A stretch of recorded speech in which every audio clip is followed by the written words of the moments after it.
Hello, class. I'd like to take a moment to go over our next essay assignment.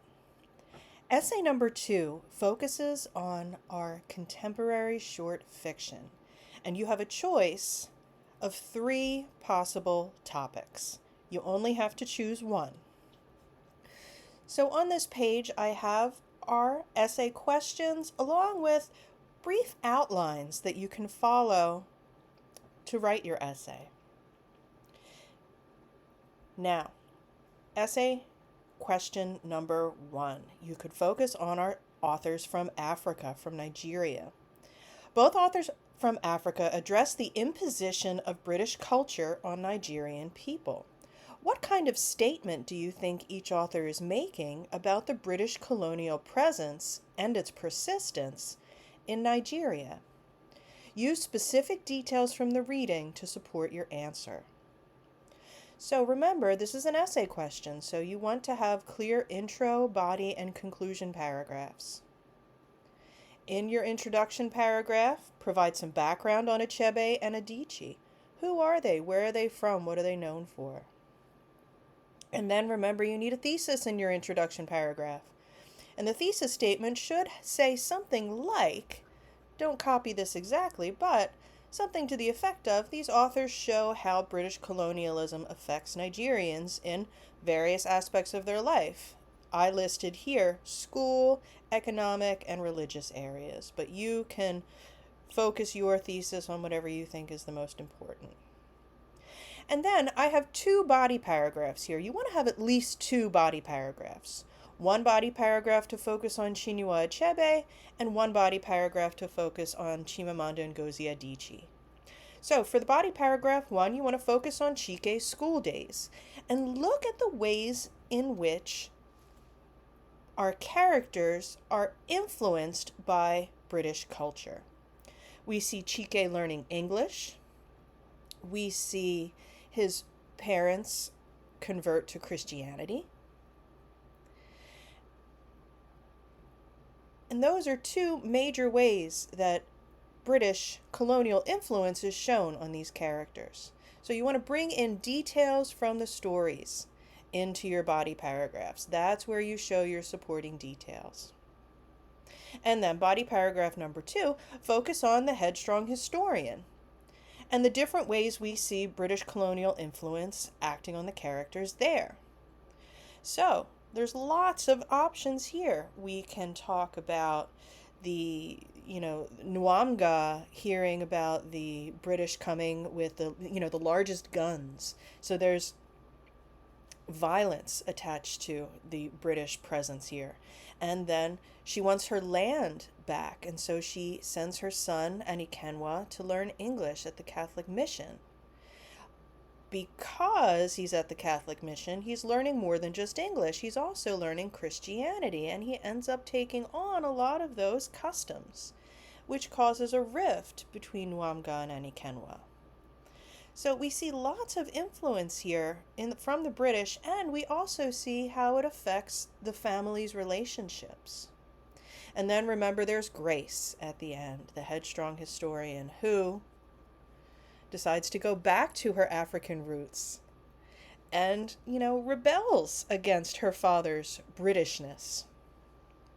And then for this essay, in your conclusion, think about that last part of my question. What kind of statement do you think each author is making? What do you think they're trying to say about the British in Nigeria here? And then option number 2. Option number 2 focuses on our stories from South America.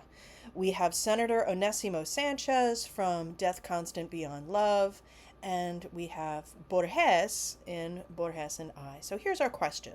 In both stories from South America, we see characters with several different faces. Senator Onesimo Sanchez is corrupt, and it is never clear when he's lying or not. In Borges and I, the author reflects on his many identities in the modern world. What do these stories tell us about code switching or presenting different faces to the world in our various forms of interaction? So for this one, follow a similar structure. Intro, 2 body paragraphs, and a conclusion. So in the intro, you want to provide a little background on our authors. Who are these guys? Where are they from? What are they known for?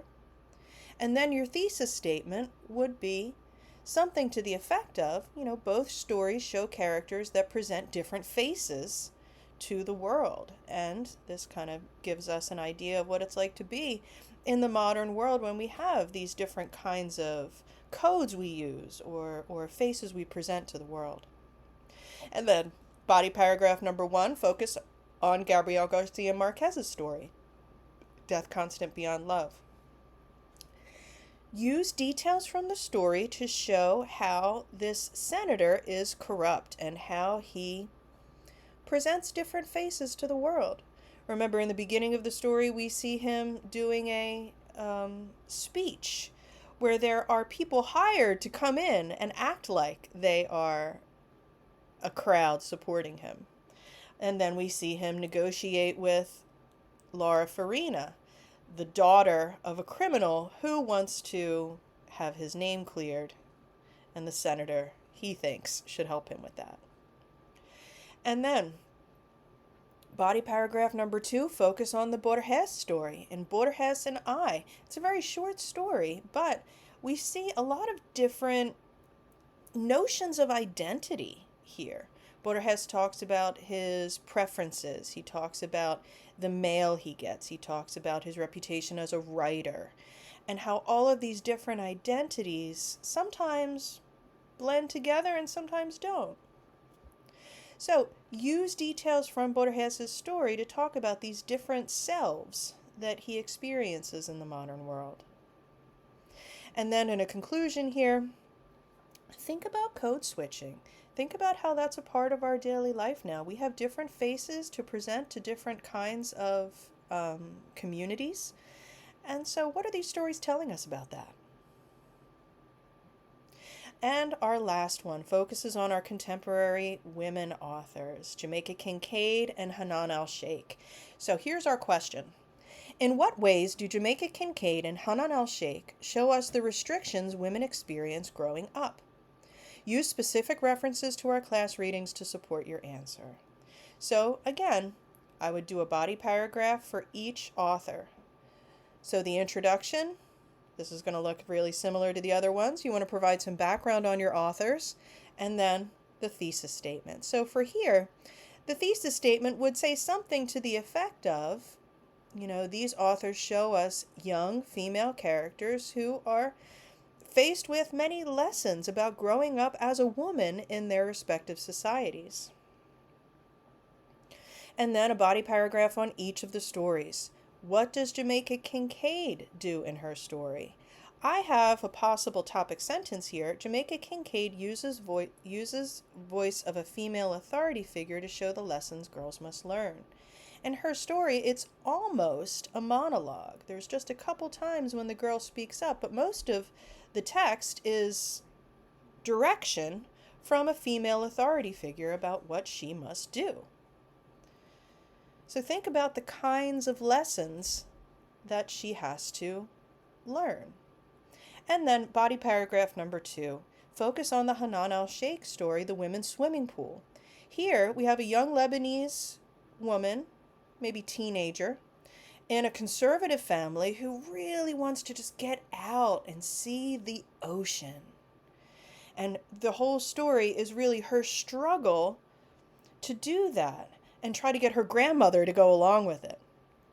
So we see her faced with some very conservative Islamic values in her grandmother, and that's contrasted with the city life of Beirut, where there's not so much conservative Islam being practiced.